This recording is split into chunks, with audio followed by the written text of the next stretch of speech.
कि मस्जिद के सामने से नहीं निकलने देंगे। क्यों नहीं निकलने देंगे? ये सड़क क्या किसी की है क्या? ये सार्वजनिक मार्ग है, कैसे आप रोक सकते हैं?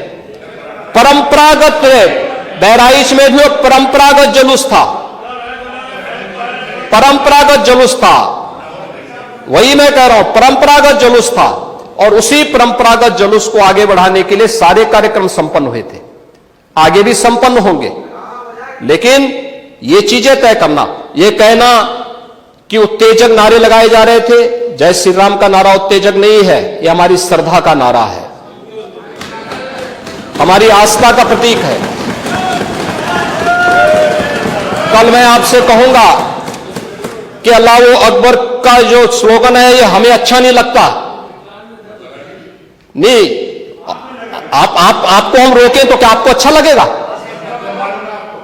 नहीं, आपको नहीं, मुझे मतलब होने की आवश्यकता ही नहीं, मुझे आवश्यकता ही नहीं इसकी, नहीं, मुझे इसकी आवश्यकता ही नहीं है, मुझे इसकी आवश्यकता ही नहीं, क्योंकि मेरी तो विरासत इतनी लंबी चौड़ी है, इतनी प्राचीन है कि मैं उस परंपरा को ही लेकर के चले जाऊं। मैं जय श्री राम का नारा, हर हर महादेव का नारा और राधे राधे, राधे राधे के संबोधन से ही अपना पूरा जीवन काट सकता हूं।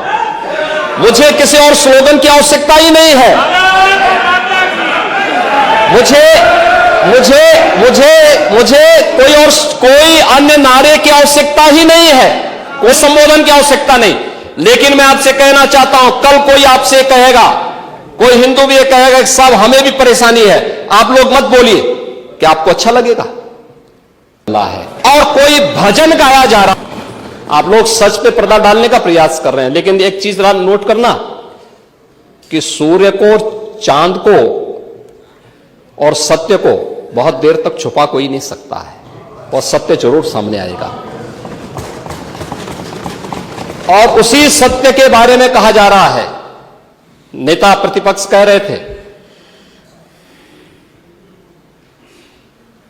कि वहां की स्थिति ऐसी है कि अगर मंदिर आ भी जाएगा, मंदिर बन जाएगा। मैं कहता हूं, ये तो बाबरनामा भी कहता है कि हर मंदिर को तोड़ करके एक ढांचा खड़ा किया गया।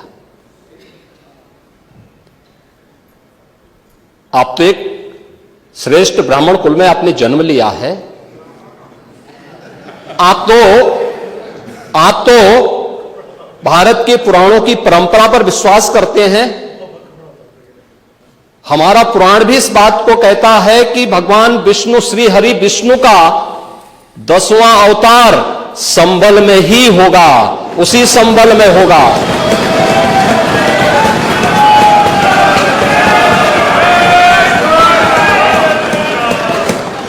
और यह तो केवल सर्वे की बात थी। माननीय न्यायालय के आदेश पर जिलाधिकारी का मतलब जिले का एडमिनिस्ट्रेटिव हेड, पुलिस अधीक्षक उस जिले की पुलिस फोर्स का मुखिया है। इनका दायित्व है कि शांतिपूर्ण तरीके से किसी सर्वे के कार्यक्रम को वहां पे संपन्न करना, माननीय न्यायालय के आदेश को अक्षरशः अनुपालन करना। और सर्वे 19 नवंबर को भी हुआ, 21 नवंबर को भी हुआ, 24 नवंबर को भी सर्वे का कार्य चल रहा था। क्या यह संभव है? नहीं, 21 को संपन्न नहीं हुआ था, ये लगातार सर्वे का काम चल रहा था। और सर्वे के कार्य के दौरान पहले 2 दिन कोई भी शांति भंग नहीं हुई। तीसरे दिन जब 23 नवंबर को जुमे की नमाज के पहले और जुमे की नमाज के दौरान जिस प्रकार की तकरीरें दी गईं, उन तकरीरों के बाद माहौल खराब हुआ। और फिर उसके बाद जिस प्रकार की स्थितियां की गई थी वो सबके सामने है। और इसलिए मैं कह रहा हूं, हमारी सरकार ने तो पहले ही कहा कि हम जुडिशियल कमीशन बनाएंगे, ये एक्ट के अंतर्गत ही कमीशन बना हुआ है। माननीय सदन में उसकी रिपोर्ट भी आएगी। दूध का दूध और पानी का पानी सबके सामने आएगा। मैं केवल एक बात कहना चाहता हूं कि अगर संभल के बारे में हम जब बात करते हैं महोदय, एक लंबा सिलसिला है इस संभल का, और अगर मैं संभल की जब चर्चा करता हूं तो संभल में कैसे माहौल खराब किया गया वहां पे। ये संभल में दंगों का जो इतिहास है 1947 से ही प्रारंभ होता है। 1947 में एक मौत होती है, 1948 में 6 लोग मारे जाते हैं, 1958 में भी दंगा होता है, 1962 में भी दंगा होता है, 1976 में भी 5 लोगों की मौत वहां पर हुई थी, और 1978 में 184 हिंदुओं को सामूहिक रूप से जला दिया गया था। 184 हिंदुओं को हत्या हुई थी, हिंदुओं की हत्या हुई थी और जलाया भी गया था, और 184 हिंदू मारे गए थे वहां। 184। मैं वही तो कह रहा हूं ना, आप उस सच को स्वीकार नहीं करेंगे, आप उस सच्चाई को स्वीकार नहीं करेंगे, और लगातार कई महीनों तक वहां कर्फ्यू था। 1980 में फिर दंगा हुआ था, एक मृत्यु हुई। 1982 में फिर दंगा हुआ, एक मृत्यु हुई। 1986 में 4 लोग मारे गए, और 1990 फिर 1992 में 5 मौतें हुई, 1996 में 2 मौतें हुई। ये लगातार ये सिलसिला चलता रहा 1947 से लेकर के अब तक। 209 हिंदुओं की निर्मम हत्या वहां हुई है संभल के अंदर, 209 हिंदुओं की, और एक भी बार किसी ने उन निर्दोष हिंदुओं के लिए कभी 2 शब्द नहीं कहे, उनके प्रति, उन परिवारों के प्रति संवेदना के शब्द नहीं कहे। महोदय, जो आज घड़ियाली आंसू बहा रहे हैं, ये लोग कभी भी उन निर्दोष हिंदुओं के बारे में कभी 2 शब्द नहीं कहे। वहां पर 1978 में जो दंगा हुआ था महोदय, किस प्रकार की स्थिति थी। एक वैश्य जिसने सबको उधार दे रखा था पैसा, और इस बात को मानता था कि साहब मैं तो सबको पैसा देता हूं, मेरे यहां तो सब व्यवसाय के साथ जुड़े हुए हैं। अगल बगल के हिंदू दंगा होने के बाद उनके घर में इकट्ठे होते हैं। इकट्ठा होने के बाद उनको घेर लिया जाता है। घेरने के बाद वो बोलते हैं, भाई आप हमें क्यों घेर रहे हैं? कहा जाता है, नहीं, क्योंकि तुम इन हाथों से पैसा मांगोगे, इसलिए उनके हाथ काटे जाते हैं, फिर उनके पैर काटे जाते हैं, और फिर उनका गला रेंध करके हत्या होती है। ये लोग सौहार्द की बात करते हैं, शर्म नहीं आती इन लोगों को सौहार्द के बारे में चर्चा करने की। 1978 से जो मंदिर आज निकल रहा है, 1978 से इन लोगों ने कभी खोलने नहीं दिया उस मंदिर को, जो आज बजरंगबली का मंदिर निकल रहा है, जो वहां पर आज 22 कुएं किसने बंद किए थे? इन 22 कुओं को भी वहां पे बंद किया गया, और वहां का माहौल इतना तनावपूर्ण किसने बनाया था? ये पत्थरबाज कौन थे? एक भी गिरफ्तारी बिना साक्ष्य के नहीं हो रही है। और याद रखना, जिसने पत्थरबाजी की होगी, जिसने माहौल खराब किया होगा, उसमें एक भी बचने वाला भी नहीं है, एक भी नहीं बचेगा। हम माननीय उच्चतम न्यायालय के आदेश का पालन करते हैं, सम्मान भी करते हैं, और क्या संविधान को आप मान रहे हैं? क्या आप लोग संविधान के प्रति सचमुच वचनबद्ध हैं? मैं तो धन्यवाद दूंगा माननीय अध्यक्ष जी को इस बात के लिए कि आज उन्होंने संविधान की मूल प्रति यहां पर दी है।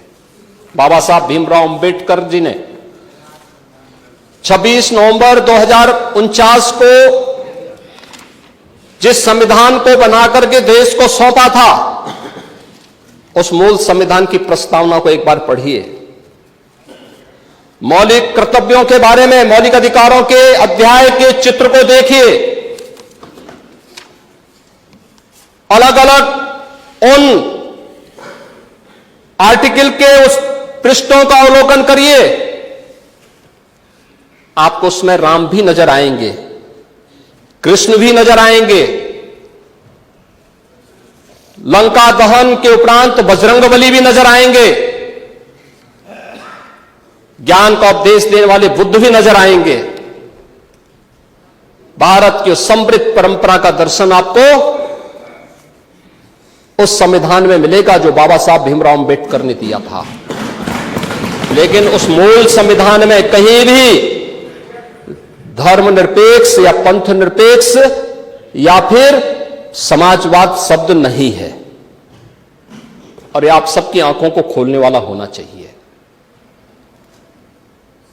आप लोग संविधान में बदलाव की बात करते हैं। जिन लोगों ने संविधान का गला घोंटा, उनका पिछलग्गू बन करके केवल सत्ता हथियाना चाहते हैं, जनता की आंखों में धूल झोंकना चाहते हैं। यह नहीं हो सकता। यह देश आपको नहीं करने देगा, और वह प्रति आपको दी गई है, आप उसका अवलोकन करिए। और मैं नेता विरोधी दल को इसलिए बोलना चाहता हूं, बुद्ध ने करुणा और मैत्री का संदेश उस कालखंड में दिया था जब विदेशी हमले होने शुरू हो गए थे। लेकिन उससे पहले राम ने कहा था, निस्सरहीन करो मही भुज उठाए प्रण कीन। उससे पहले भगवान कृष्ण ने भी कहा था, परित्राणाय साधूनाम विनाशाय च दुष्कृताम। और हम तो राम और कृष्ण को ही मानते हैं, बुद्ध पर विश्वास करते हैं, उन्हीं को आदर्श मान करके हम लोग कार्य करते हैं। शासन पद्धति एक भी इंच इधर उधर नहीं करते उसके बगैर। और इसीलिए मैं आपसे कहने के लिए आया हूं, संभल की घटना या कुंदरकी की जीत, जैसे ही आपके खटाखट की असलियत सामने आई, जनता ने कहा सपाचट। उपचुनाव में 9 में से 7 तो भारतीय जनता पार्टी और एनडीए गठबंधन जीता है। और यही नहीं, सीसामऊ और करहल, याद करिए 2022 में समाजवादी पार्टी ने करहल में 70,000 से लगभग 67,000 से जीती थी। इस बार वह मात्र 13-14 तक आ गई है। वो भी चच्चू थोड़ा वहां पे कृपा कर लिए, नहीं तो वहां भी सपाचट तय था। अगली बार होगा, अगली बार होगा चच्चू। अरे आप चिंता मत करिए, देख लेना अगली बार। कुछ नहीं रहे, बहुत ज्यादा रहे। अगली बार सीसामऊ में भी बाल बाल बच गए,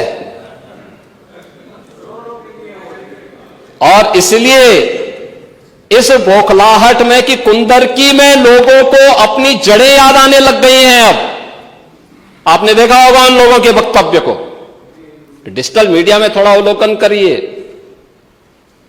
और देखिए वहां पे जब लोग चिल्ला चिल्ला के बोल रहे हैं कि इन विदेशियों से पिंड छुड़ाना है, क्या बोल रहे हैं लोग। सबको अपनी जड़ें याद आने लग गई हैं, और मुझे लगता है जिस दिन इकबाल महबूब जी को भी अपनी जड़ें याद आएंगी, वह भी फिर यही बात बोलेंगे जो इधर के मान्य सदस्य कह रहे हैं। महोदय, मैं उनसे कहूंगा कि एक बार बाबरनामा का जरूर, बाबरनामा को जरूर पढ़ें।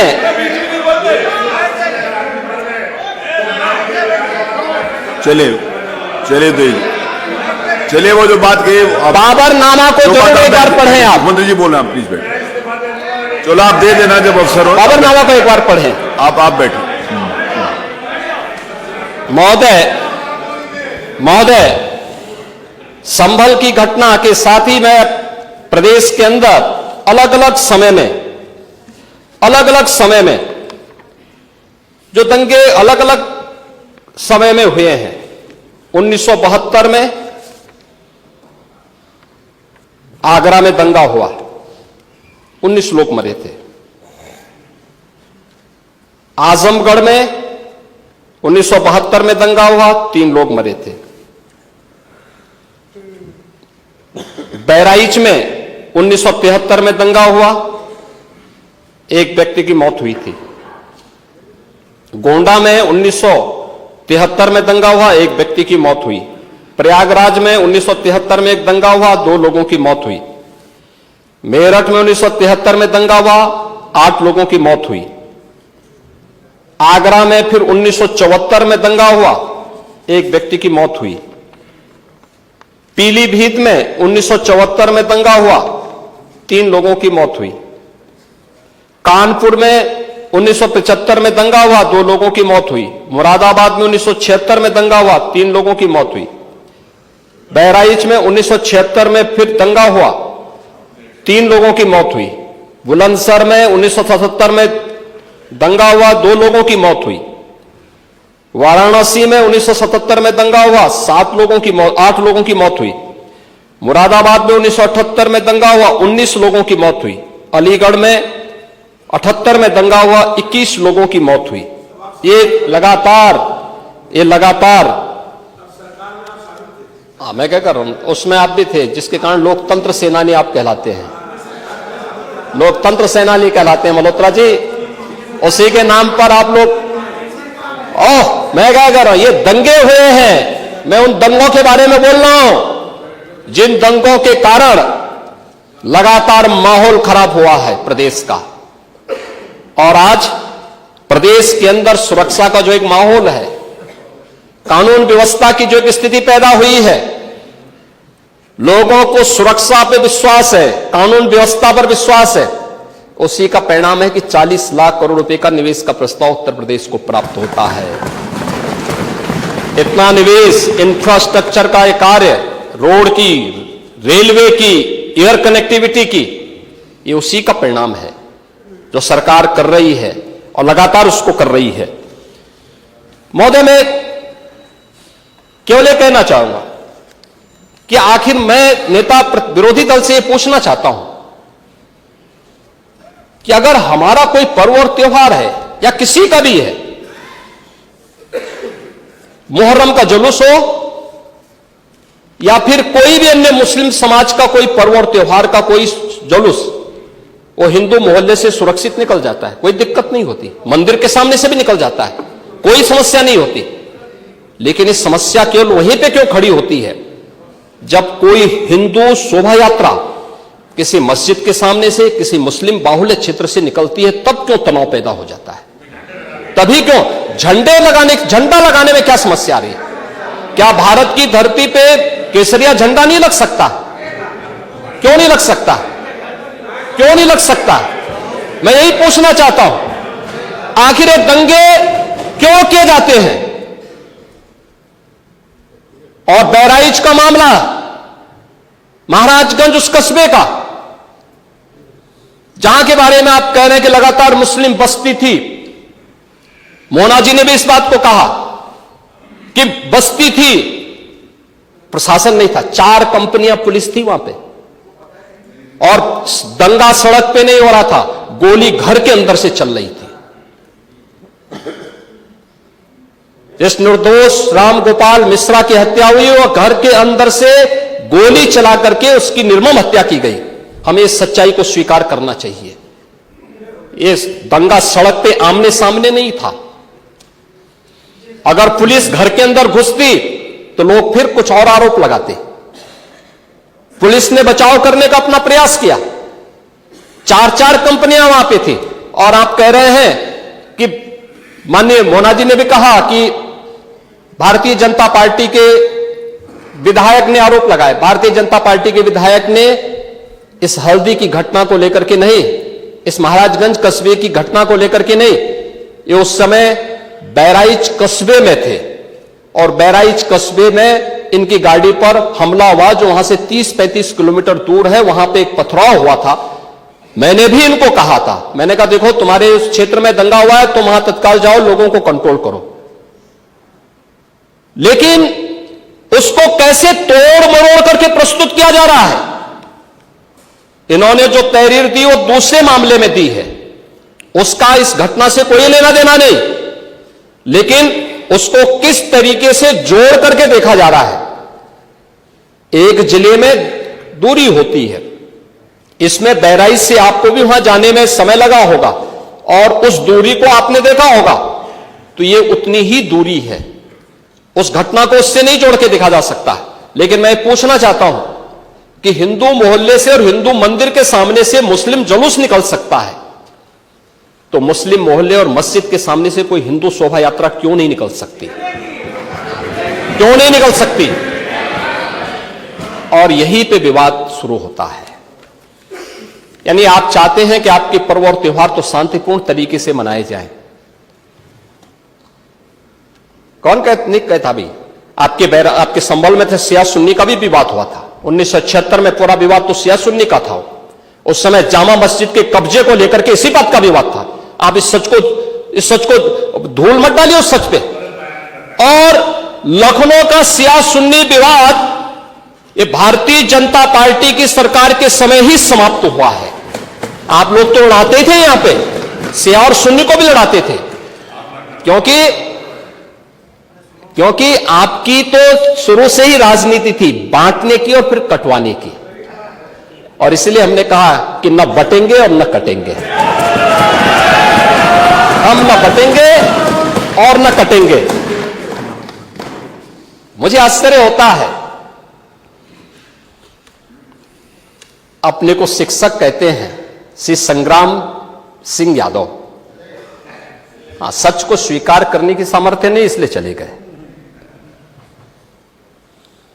आप देखें, एक दोहरे चरित्र के व्यक्ति के द्वारा जो अपनी कुछ पंक्तियां पहले लिखी गई हैं और बाद में उसका चरित्र कैसे बदला है, मोहम्मद अल्लामा इकबाल के बारे में वही कहते हैं। यानी जो पहले कहते थे, उन्होंने क्या बात कही थी बाद में? मुस्लिम हैं हम, वतन हैं सारा जहां हमारा, चीन वो अरब हमारा, हिंदुस्तान हमारा, तौहीद की अमानत सीनों में है हमारे। दुनिया के बुत कंदों में पहले वह घर खुदा का, तेगों के साये में हम पलकर जमा हुए हैं। मकरीब की वादियों में गूंजी अजा हमारी, पातिल में दबने वाले हे आसमां नहीं हम, हे गुलस्ता ये अब्दुल्लस वो दिन है याद तुझको, ये मौज ये दजला तू भी पहचानती है हमको, ये अर्ज ये पाग तेरी हुर्मत पे कट मरे हम, सालार ये कार्रवाई है मीर ये हिजाज अपना, इकबाल का तराना बाग ये दरा है गोया। मुस्लिम है हम, वतन है सारा जहां हमारा। अब आप मुझे बताओ, क्या इकबाल को आप अपना आदर्श मानते हैं क्या? इस इकबाल को मानेंगे क्या? वो अपने को पेशे से शिक्षक कहते हैं। ऐसे शिक्षक छात्रों को पढ़ाएंगे तो दुर्गति कराएंगे ही कराएंगे। यानी इकबाल की एक कविता को यहां पे पढ़ करके और वास्तविक सच से आप धूल डाल करके उसको छुपा नहीं सकते हैं। और मैं इसीलिए कहना चाहूंगा कि महोदय, प्रशासन ने पूरी कार्रवाई की है और लगातार हमारे संज्ञान में सारी बातें हैं। एक एक बात पर सरकार नजर रख रही है। 25 करोड़ की आबादी का प्रदेश है और 25 करोड़ की आबादी के प्रदेश में पिछले 7.5 वर्ष के दौरान सभी पर्व और त्योहार शांतिपूर्ण तरीके से संपन्न हुए हैं। सभी वीवीआईपी विजिट सकुशल संपन्न हुई हैं। अयोध्या में श्री राम जन्मभूमि पर भगवान राम के भव्य मंदिर के कार्यक्रम को भी, जिसको लेकर के आप बहुत बड़ा पहले प्रदेश के मन में भय पैदा करते थे, वह भी सकुशल संपन्न हुआ।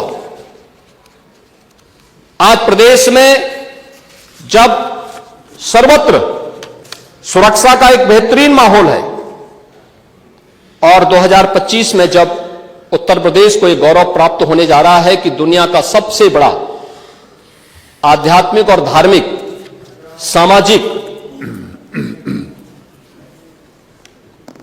जो उत्सव हो, एक महापर्व है महाकुंभ प्रयागराज, जिसमें पूरी दुनिया का एक समागम होने वाला है, जब इसे आयोजित करने का अवसर प्राप्त हो रहा है, तब मैं विपक्ष के अपने साथियों से कहना चाहूंगा कि प्रदेश के माहौल को अपने वक्तव्यों से और अपने करतूतों से कृपया खराब न करें।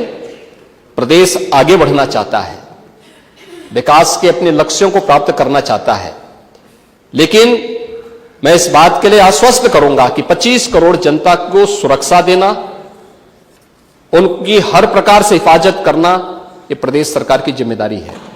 लेकिन अराजकता, पत्थरबाजी और किसी भी इस प्रकार के आदेश के खिलाफ जो माननीय न्यायालय ने आदेश किया है, उसके बाद भी कोई कानून को अपने हाथों में लेकर के कानून को ठेंगा दिखाने का प्रयास करेगा, तो सरकार उससे सख्ती से निपटने का काम भी करेगी। और वही सख्ती वहां पर आवश्यक है जहां पर लोगों ने माहौल खराब करने का प्रयास किया है। एक भी निर्दोष नहीं जाएगा। जितने भी विजुअल्स होंगे उसके वीडियो फुटेज हैं, गोली चलाते हुए, कट्टा लहराते हुए, तलाशी के दौरान पत्थरबाजी करते हुए, घरों के छतों के ऊपर जो पत्थर रखे गए हैं, ये सारी विजुअल्स हमारे पास हैं और उसके अनुरूप ही कार्रवाई होगी। हां, ये जरूर आश्वस्त करते हैं कोई निर्दोष के खिलाफ कोई कार्रवाई नहीं होने वाली, अब तक नहीं हुई है, आगे भी नहीं होगी, लेकिन कोई दोषी होगा उसको कोई बचा भी नहीं पाएगा। यह भी मैं इस सदन के माध्यम से पूरे प्रदेश के अंदर बहुत स्पष्टता के साथ कहना चाहूंगा कि सरकार की जीरो टॉलरेंस की नीति पहले दिन से है। अपराध और अपराधियों के प्रति, दंगों और दंगाइयों के प्रति वही जीरो टॉलरेंस की नीति के साथ सरकार कार्य करेगी। इन दोनों मामलों में राजनीति की बजाय हमें समग्रता की दृष्टि से देखना होगा, और समग्रता की दृष्टि से ये जो मैंने पहले माननीय नेता विरोधी दल को कहा कि आखिर ये कहां लिखा है संविधान में कि किसी मुस्लिम बाहुल्य क्षेत्र में हिंदू शोभा यात्रा नहीं निकल सकती, और जब आप रोकते हैं तभी हिंदू पक्ष से भी रिएक्शन आता है कि साहब हम भी नहीं जाने देंगे। मुझे आश्चर्य होता है इन बातों को लेकर के।